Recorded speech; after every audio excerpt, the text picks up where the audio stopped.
2022년이 새롭게 시작되었습니다. 그리고 시작하는 첫 주일이기도 합니다. 올 한 해 동안 우리 모든 성도들 가운데 하나님의 은혜와 복이 가득 넘칠 수 있기를 축복합니다.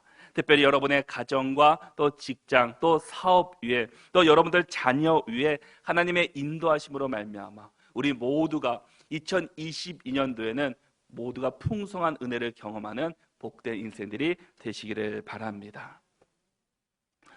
오늘부터 에베소서의 말씀을 가지고 함께 나누려고 합니다. 새해를 첫 시작하면서 에베소서의 말씀으로 함께 나누려고 한 것은 제 마음 가운데 한편으로 계속해서 이 교회란 무엇인가라는 질문을 계속해서 제가 되새기면서 질문을 받게 되었습니다. 제 마음 가운데 코로나가 지속되면서 하나님께서 원하시는 교회, 또 하나님께서 허락하신 교회의 역할은 무엇인가, 또 과연 교회란 무엇인가 하는 질문 가운데서 교회를 어떻게 세워가야 될지에 대해서 기도하며 또 생각하며 또 많은 것들을 함께 나누게 되었습니다. 그러면서 기도하는 가운데 제 마음 가운데 주신 말씀이 바로 에베소서의 말씀을 보게 하셨습니다. 그래서 에베소서의 말씀은 이제는 나만 보는 것이 아니라 우리 모든 성도들과 함께 말씀을 나누면서 새해를 시작하면서 여러분과 에베소서의 말씀을 통해서 교회란 무엇인가, 또 우리가 교회를 어떻게 섬기며 또 교회 주신 사명과 역할은 무엇인지에 대해서 우리가 함께 나누어 보기를 원합니다. 왜 성경의 66권 가운데 왜 에베소서인가? 에베소서는 교회라는 무엇인가라는 질문에서 최고의 답변을 해줄 수 있는 성경이기 때문이었습니다. 우리 모두가 에베소서의 말씀을 통해 교회란 무엇인가라는 질문에서 우리가 함께 답을 찾고 우리 교회가 2022년도에는 우리 교회가 더욱 새로워지고 또 세상 가운데 선한 영향력을 더 끼치는 교회로 성장할 수 있는, 또 우리가 될 수 있는 우리 모두가 될 수 있기를 축복합니다. 우리가 코로나의 어려움 속에서도 하나님의 놀라우신 은혜와 부흥과 성장이 일어나는, 또 그래서 교회가 새로워지는 우리 그런 모든 일에 함께 합력할 수 있는 믿음의 성도들이 될 수 있기를 바랍니다. 에베소서는 총 6장으로 이루어져 있습니다. 1장부터 3장까지는 그리스도 안에서 이루어진 하나님의 사랑에 대해서 말씀하고 있습니다. 그리고 4장부터 6장까지는 그리스도 안에서 우리가 어떻게 살아가야 하고 또 이웃을 어떻게 사랑해야 될지에 대해서 우리에게 말씀해 주고 있습니다. 그래서 에베소서의 주제는 한마디로 그리스도 안에서입니다. 서신서의 처음부터 끝까지 그리스도 안에 나타난 하나님의 속성과 또 은혜, 영과 역사에 대해서 우리에게 말씀해 주고 있습니다. 에베소서는 이 바울이 에베소 교회에 있는 성도들을 향해서 보낸 편지입니다.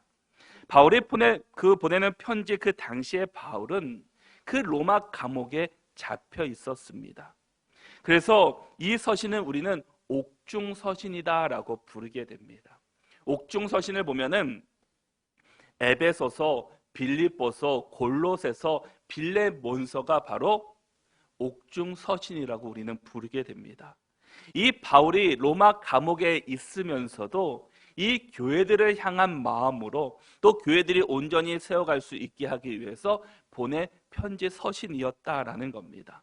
바울은 감옥에 있으면서도 바로 에베소 교회를 향해서 그 사랑하는 마음을 가지고 또 에베소 교회에 있는 성도들을 그 온전히 세워가기 위해서 자신이 감옥에 잡혀 있음에도 불구하고 그 교회를 향해서 지금 편지를 쓰고 있다라는 겁니다. 이 에베소라는 도시는 어떤 도시였냐 하면은 지금은 사람은 살고 있지 않고 웅장한 유적만이 남아있는 도시가 되었습니다. 에베소서는 그 소아시아 지역의 로마 제국의 그 수도급 정도 되는 도시로서 지금의 터키 그 서부 서안에 있는 여러 도시들 가운데 하나라고 우리는 말해주고 있습니다. 그래서 해상과 육상의 주요 무역로가 교차되는 그 아시아 지방의 그 교통과 상업의 중심 도시였습니다. 그래서 1세기 에베소서는 소아시아 서부에서 가장 중요한 도시였고, 이 정치적으로 또 경제적으로 종교적으로 매우 중요한 도시였습니다. 정치적으로는 그 아시아 총독이 당시 이곳에 주재할 정도로 정치적으로 영향력을 끼치는 도시였습니다. 그리고 경제적으로는 이곳이 그 해안에 있다 보니까 이 아시아에 통관되는 그 항구로서 모든 무역이 오고 가는 그 중요한 곳에 그곳에 도시가 있었다라는 겁니다. 그러기에 많은 경제적으로도 풍부한 도시이기도 했습니다. 그러다 보니까 종교적으로도 우상 숭배가 많이 일어났다는 도시였습니다. 에베소에는 그 세계 7대 불가사리 중에 하나인 아데미 신전이 있던 곳이기도 했습니다. 이 당시 풍요의 상징이었던 이 고대 근동의 여신인 이 아데미의 그 숭배를 하던 동시였다라는 겁니다. 이 100개 이상의 거대한 지붕과 또 18m 되는 높이의 지붕과 또 115m 정도의 길이와 45m 정도의 너비를 자랑하는 이 웅장한 아데미 신전이 바로 이곳에 있었습니다. 그러다 보니까 많은 사람들이 우상을 섬기고 이 아데미를 섬기면서 살아갔다라는 겁니다. 자신이 그렇게 경제적으로 풍부하고 경제적으로 성장할 수 있었던 것은 바로 이 풍요의 여신이었던 이 여신을 섬겼기였기 때문이다라고 그들은 믿고 있었다라는 겁니다. 그래서 사도행전 19장 34절의 말씀에서 그들은 그가 유대인인 줄 알고 다 한 소리를 외쳐 이르되 크다 에베소 사람의 아데미여 하기를 2시간이나 하더니라고 말씀합니다. 에베소 사람들은 에베소의 아데미 신을 위대하다라고 외쳤다라는 겁니다. 심지어 에베소의 행정을 맡고 있었던 서기장도 에베소 시가 아데미아 제우스의 신전직이라고 부를 만큼 종교적인 중심 도시였습니다. 정치와 경제, 무역과 교통이 그 종교에 있어서 로마 제국 안에서 중요한 도시 그 에베소에 바울은 이 전도 여행을 하는 중에 2번이나 그곳에 방문하게 됩니다. 첫 번째는 2차 전도 여행 중에 그곳을 방문하게 되었습니다. 그래서 당시 브리스길라와 아굴라에게 복음을 전하고 그들을 향해서 또 교회를 온전히 세우고 그곳을 이제 떠나게 되었습니다. 그리고 2번째 방문할 때는 3차 전도 여행 중에 그곳을 방문하게 되었습니다. 다시 에베소를 방문하여서 3년이라는 시간 동안 그곳에서 머물면서 그들을 양육하고 또 말씀을 선포하면서 교회가 온전히 든든하게 설 수 있도록 그가 힘썼다라는 겁니다.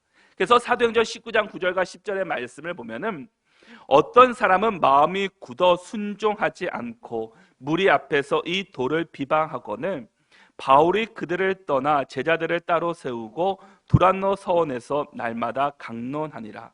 2해 동안 이같이 하니 아시아에 사는 자는 유대인이나 헬라인이나 다 주의 말씀을 듣더라라고 말씀합니다. 이 바울은 에베소 서원에서 말씀을 강론하면서 그 에베소 교회가 더 든든히 서가고 견고히 세우기 위해서 힘썼다라는 겁니다. 바로 이 교회를 향해서 보낸 편지가 바로 에베소서였습니다. 에베소서의 연대는 AD 60년경에 쓰여진 책입니다. 그리고 수신자는 에베소 성도들을 향해서 쓰여졌습니다. 기록 목적은 에베소 교회의 그 신앙을 단단하게 해주기 위해서 바른 교리를 가르치고 교회가 교회다운 삶을 살도록 성화의 지침을 말해주시기 위해서 보낸 편지였습니다. 당시 그곳에는 경제적으로 풍부했고 우상 숭배가 만연한 그곳에서 신앙생활을 한다는 것이 사실 쉽지만은 않았기 때문입니다. 그리고 경제적으로 풍부하다 보니까 종교보다는 다른 것에 더 의지했다라는 겁니다. 그리고 경제의 중심이 바로 교회, 기독 에베소서 교회를 향해 있지 않고 그 아데미 신전 이방의 신을 믿는 사람들의 중심으로 경제가 형성되어 있을 때였습니다. 그러다 보니까 그 기독교인으로서 하나님을 믿으면서 그곳에 산다는 것이 결코 쉽지 않은 삶을 그곳에서 살았다라는 겁니다. 그래서 그들을 향해서 그들이 말씀 앞에 다시금 온전하게 서고 다시금 믿음 앞에 온전히 서기 위해서 하나님께서 그 예수님을 통해서 그곳에 바울이 그곳에서 편지를 보내주고 있다라는 겁니다. 그래서 에베소서의 주제는 그 교회론을 바탕으로 이 말씀 안에 구원과 또 교회, 또 성도들의 성화와 가정, 사회, 영적 전쟁에 대해서 우리 신앙의 모든 것들에 대해서 이곳에 다 담겨져 있다라는 겁니다. 6장의 짧은 책이지만 이 교회론으로서 교회가 가져야 할 사명, 또 우리 성도들이 해야 할 사명이 무엇인가, 또 영적 전쟁에서 우리가 어떻게 이길 수 있을 것인가에 대해서 이 말씀 모든 것이 함축되어 있었다라는 겁니다. 에베소서 1장의 내용을 먼저 보면은 교회인 우리가 삼위일체 성부, 성자, 성령이 하나님이 찬송하게 하시는 이유가 무엇인지에 대해서 먼저 말씀하고 있습니다. 그러면서 첫 시작은 다른 서신서와 동일하게 먼저 인사로 시작하는 것을 보게 됩니다. 우리 1절 말씀을 같이 한번 읽어보겠습니다. 함께 읽겠습니다. 하나님의 뜻으로 말미암아 그리스도 예수의 사도된 바울은 에베소에 있는 성도들과 그리스도 예수 안에 있는 진실한 자에게 편지하노니 아멘. 에베소서의 첫 시작에서 바울은 자신의 사도성에 대해서, 자신의 정체성에 대해서 먼저 언급해 주고 있습니다. 사실 바울은 예수님의 12 제자 가운데 한 사람은 아니었습니다. 더군다나 그 가룟 유다가 빠져서 새로운 사사를 임명할 때 그의 이름이 올라와 있던 것도 아니었습니다. 그러나 자신을 소개하기를 하나님의 뜻으로 말미암아 그리스도 예수의 사도된 바울이라고 말씀합니다. 일반적인 의미에서는 왕이나 권세자의 권한을 위임받아서 이 특정한 공무를 수행하기 위해서 파견된 사람이라는 그 뜻을 가리켜주고 있습니다. 바로 예수 그리스도의 사도는 하나님의 권한을 위임받아서 하나님의 나라 직무를 수행하기 위해서 파견된 사람이었다라는 겁니다. 사도의 직무가 무엇입니까? 복음을 전파하고 증인 역할을 하고 교회를 온전히 세우고 말씀을 교육하고 교회를 감독하고 건증하면서 하나님의 말씀 성경을 기록하는 사람들이었습니다. 사도의 뜻은 보냄을 받은 사람들이라는 뜻을 가지고 있습니다. 하나님의 일을 하도록 보냄받은 사람이 바로 사도다라는 겁니다. 그래서 그 바울은 자신을 그리스도 예수의 사도된 바울이라고 그 모든 다른 서신서에서도 시작을 하면서 언급해 주는 것을 볼 수 있습니다. 바울은 에베소 교회에 편지를 보내면서 사도의 직분인 그 자신의 직분이 사도라는 것을, 그 정체성을 먼저 밝히면서 말씀을 시작해 주고 있습니다. 정체성이 중요한 이유가 무엇이겠습니까? 자신에게 주신 직분이 그 무엇인지를 아는 것이 왜 중요하겠습니까? 내가 누구인지를 정확하게 알면은 아무리 어려운 일을 당한다 할지라도, 또 때로는 복음 앞에서 힘든 일을 당한다 할지라도 이 사명이 분명한 사람은 흔들리지 않다라는 겁니다. 바울은 어떤 사람이었습니까? 이 전도 여행을 다니면서 수없이 많은 고생을 한 사람이었습니다. 죽을 고비도 수없이 넘겼습니다. 매도 많이 맞았습니다. 그리고 쫓겨난 일들이 한두 번이 아니었습니다. 그리고 배를 타고 가다가 배가 파손된 일들도 있었습니다. 그 수많은 어려움을 겪으면서도 얼마든지 포기할 수 있음에도 불구하고 그가 그 사명을 온전히 감당할 수 있었던 이유가 무엇이겠습니까?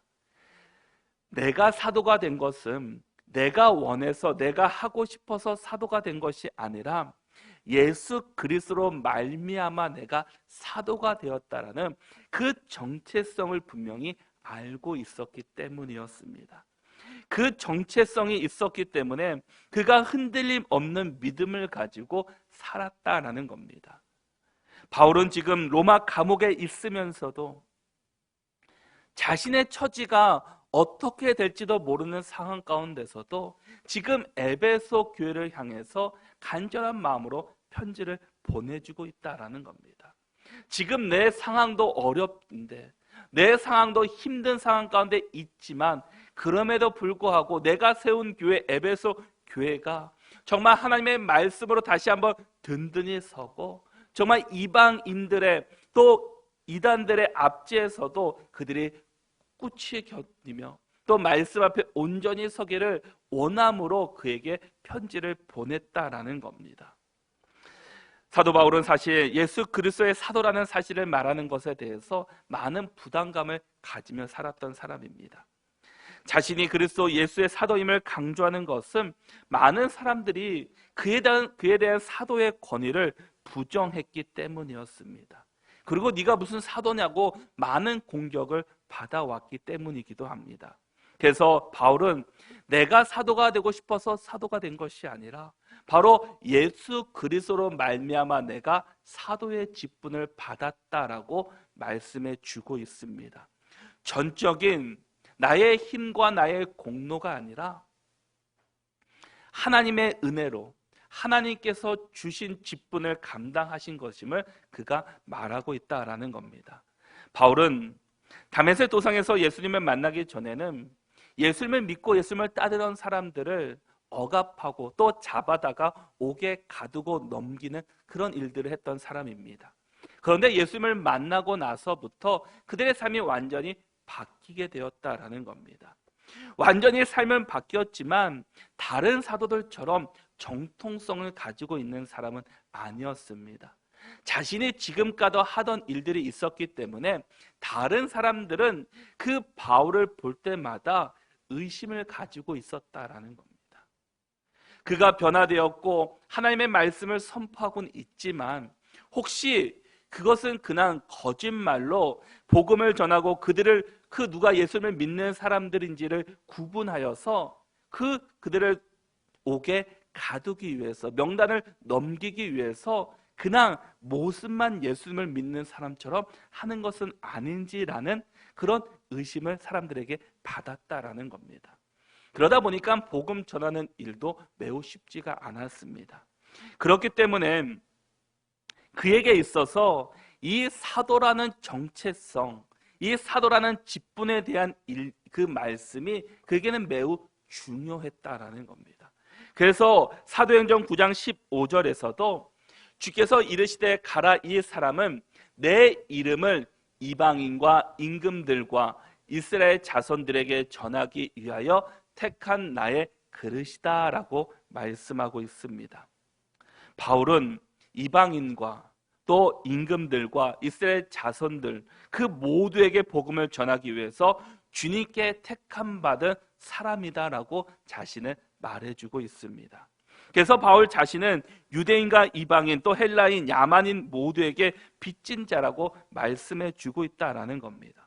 그래서 갈라디아서 1장 1절에서도 사람들에게서 난 것이 아니요 사람으로 말미암은 것도 아니요 오직 예수 그리스도와 그를 죽은 자 가운데서 살리신 하나님 아버지로 말미암아 사도된 바울이다라고 자신을 소개하고 있습니다. 바울은 계속해서 자신이 사람으로 말미암아 사도된 것이 아니라 하나님 아버지로 말미암아 내가 사도가 되었다라고 그는 강조해 주고 있습니다. 바울은 다른 서신서에서도 자신을 소개할 때마다 하나님으로 인해서 예수 그리스도로 말미암아 내가 사도가 되었습니다라고 자신의 정체성을 밝혀주고 있습니다. 그에게는 늘 이 사도라는 직분에 대한 정체성이 마음 가운데 각인되어 있었다라는 겁니다. 하나님은 바울뿐만 아니라 우리 모든 하나님의 사람들, 바로 우리들에게도 자신의 정체성이 무엇인지를 우리가 다시 한번 생각하게 하십니다. 우리는 하나님의 부르심을 받은 사람들입니다. 하나님께 속한 사람들입니다. 하나님의 모든 자녀들이고 하나님께서 우리들에게 각자의 하나님의 자녀로서의 사도로서 그리스도인이라는 직책과 직분을 허락해 주셨습니다. 그러면 우리는 그에 합당한 삶을 살아야 한다라는 겁니다. 우리에게 주신 사명, 그 사도의 직분이 그냥 헛되지 않도록 우리에게 주신 사명을 온전히 감당해 내어야 한다라는 겁니다. 그래서 이사야 43장 1절에서도 내가 너를 지명하여 불렀나니 너는 내 것이다 라고 불러주고 있습니다. 하나님께서는 우리를 불러주실 때 그냥 불러주신 것이 아니라 여러분들을 지명하셔서 너는 내 것이다 라고 불러주셨다라는 겁니다. 우리는 하나님의 택한 주의 백성들인 줄 믿으시기를 바랍니다. 그러기에 그에 합당한 삶을 살아가는 것이 바로 우리가 감당해야 될 일이고 우리가 또 올 한 해 동안 우리가 지켜야 될 사명이다라는 겁니다. 하나님께서는 여러분 각자에게 하나님의 자녀로서 하나님의 나라를 감당하기 위한 직무들을 여러분들에게 허락해 주셨습니다. 다양한 은사를 주시고 직분을 주셔서 우리가 그것들을 감당할 수 있도록 우리에게 맡겨주셨습니다.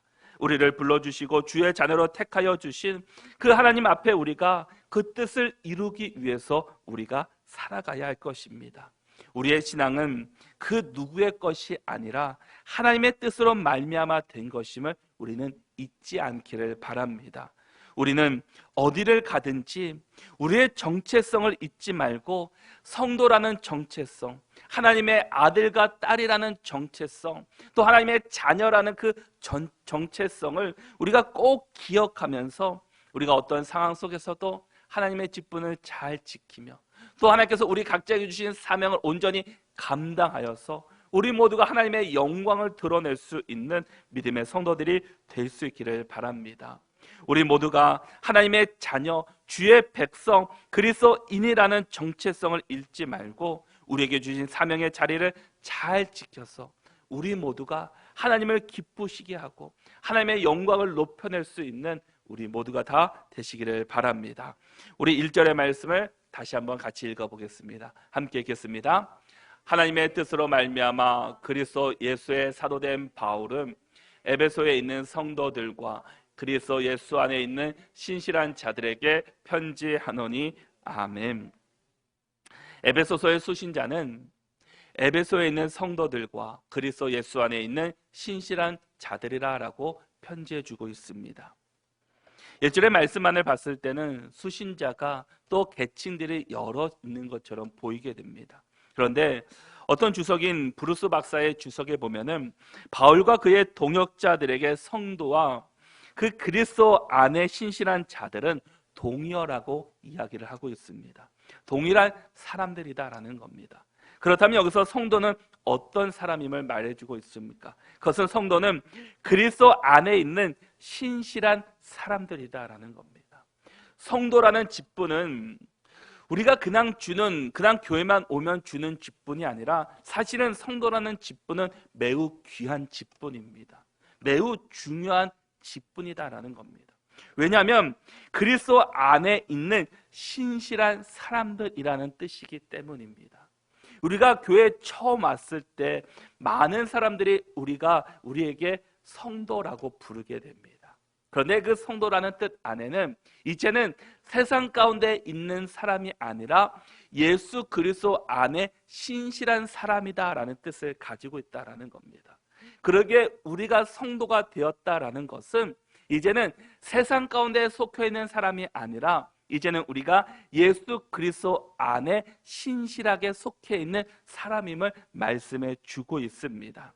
하나님 안에 속한 사람들은 성령의 역사로 말미암아 우리 모두를 하나님의 사람으로 거룩하게 되고 또 그리스도 예수 안에서 신실한 사람으로 만들어 가지고 빚어 가시기 때문입니다. 바울은 에베소 성도들을 향해서 편지를 보내면서 그들에게 축복의 메시지를 전해주고 있는 것을 보게 됩니다. 우리 2절의 말씀을 함께 읽도록 하겠습니다. 함께 읽겠습니다. 하나님 우리 아버지와 주 예수 그리스도로부터 은혜와 평강이 너희에게 있을지어다. 아멘. 바울은 하나님이 주시는 은혜와 평강이 에베소 교회 성도들에게 임하기를 기도하고 있습니다. 교회는 언제나 은혜와 평강이 넘쳐나야 합니다.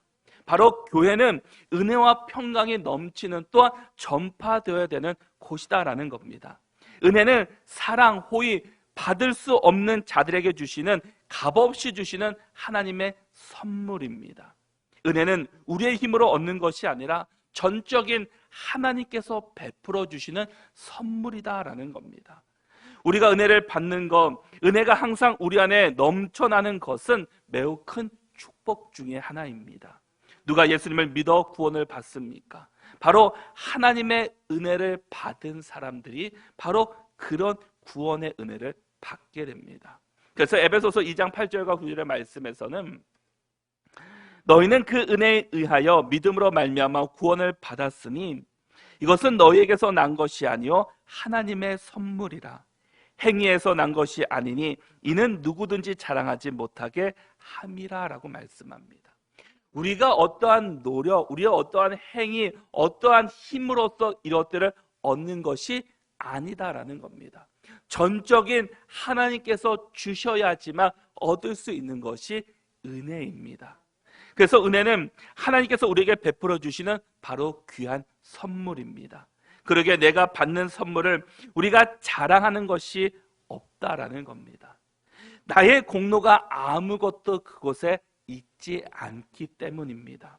죄인된 우리를 구원하시는 그 하나님의 사랑, 받을 자격도 없는데 우리를 향해서 베풀어 주시는 하나님의 선물이 바로 은혜인 것입니다. 그래서 로마서 3장 24절에서도 그리스도 예수 안에 있는 성령으로 말미암아 하나님의 은혜로 값없이 의롭다 하심을 얻은 자 되었느니라 라고 말씀합니다. 값없이 의롭다 하심을 얻은 자, 하나님의 은혜로 그렇게 우리가 얻게 되었다라는 겁니다. 은혜 없이 사는 인생 얼마나 초라하고 불행한 인생이겠습니까? 특별한 날 선물을 받는다면 얼마나 기분이 좋습니까? 그런데 하나님께서는 여러분 각자에게 매일매일 은혜의 선물을 매일 베풀어 주시고 있다라는 겁니다. 그러니 우리가 얼마나 감사하고 기쁜 마음으로 살아갈 수 있게 됩니까? 그런데 우리는 그 은혜의 선물을 기억하지 못하고 감사하지 못한 채 우리는 살아가고 있다라는 겁니다. 때로는 내 마음대로, 내 뜻대로, 내 의지대로 살아가고 있는 우리의 모습을 우리는 발견하게 됩니다. 우리는 하나님의 은혜 없이는 한순간도 살 수 없는 연약한 존재들입니다. 그러기에 우리에게는 전적으로 하나님의 은혜가 필요하다라는 겁니다. 지금까지의 삶을 돌아보면 모든 것이 하나님의 은혜가 없었던 적은 한순간도 없었습니다. 모든 것이 하나님의 은혜였고 하나님의 은혜가 있었기 때문에 우리가 지금까지 왔다라는 것입니다. 그럼 은혜 받은 사람들이 어떻게 살아가야 하겠습니까? 은혜 받은 사람은 늘 감사의 삶을 살아가야 한다라는 겁니다. 왜냐하면 우리의 삶은 우리의 것이 아니기 때문입니다. 내가 어떠한 노력을 해서 받을 수 있는 것이라면 우리는 노력해서 얻을 수, 취득할 수 있습니다. 그러나 이것은 우리의 노력과는 상관없다라는 겁니다. 하나님을 온전히 섬기는 자, 하나님 앞에 온전히 서는 자에게 주시는 것이 바로 하나님의 은혜였다라는 겁니다. 어려움을 당하여도 항상 감사하고 걱정거리가 있지만 그래도 감사하는 사람이 바로 은혜 받은 사람의 삶이다라는 겁니다. 은혜는 그 어떤 것과도 바꿀 수 없는 가장 귀한 선물이기 때문입니다. 우리에게 베풀어 주신 은혜의 선물에 감사하며 또 살아갈 수 있는 우리 모두가 되시기를 바랍니다.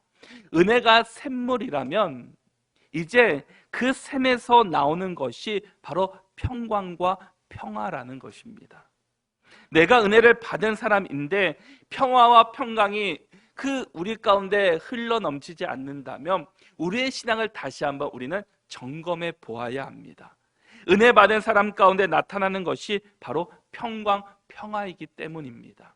평강의 뜻은 평화, 평안이라는 뜻을 가지고 있습니다.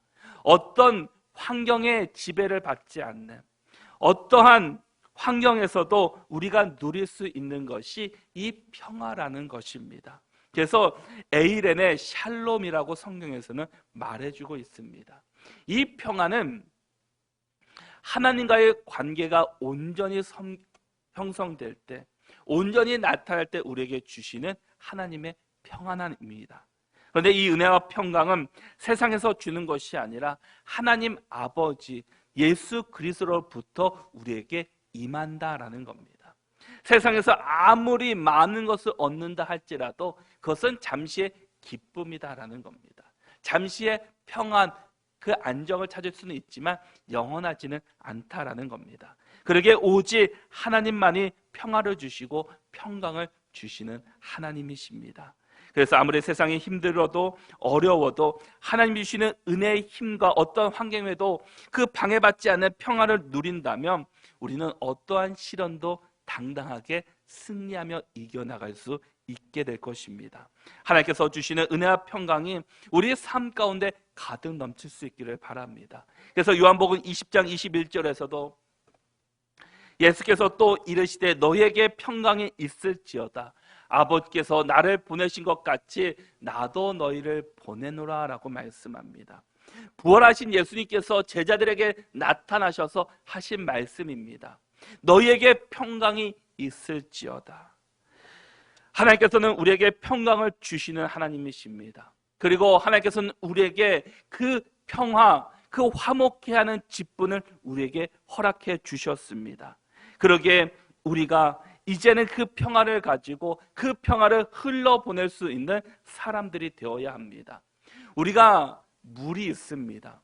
물은 높은 곳에서 낮은 곳으로 흐르게 됩니다. 그리고 물은 가장 낮고 구석구석까지 흐르는 것이 물입니다. 아무리 그 장애물이 있어도 물은 그곳에 멈추지 않고 계속해서 흐르게 됩니다. 그리고 물은 고여 있으면, 멈춰 있으면 썩게 됩니다.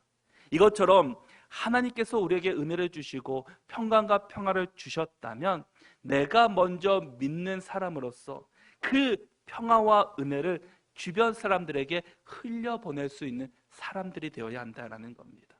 바로 우리 교회도 하나님 주신 은혜와 평강으로 충만하다면 그것들을 우리 안에서만 누릴 뿐만 아니라 또한 이제 그것들을 주변에게도 흘려보낼 수 있는 교회와 우리들이 반드시 되어야 합니다.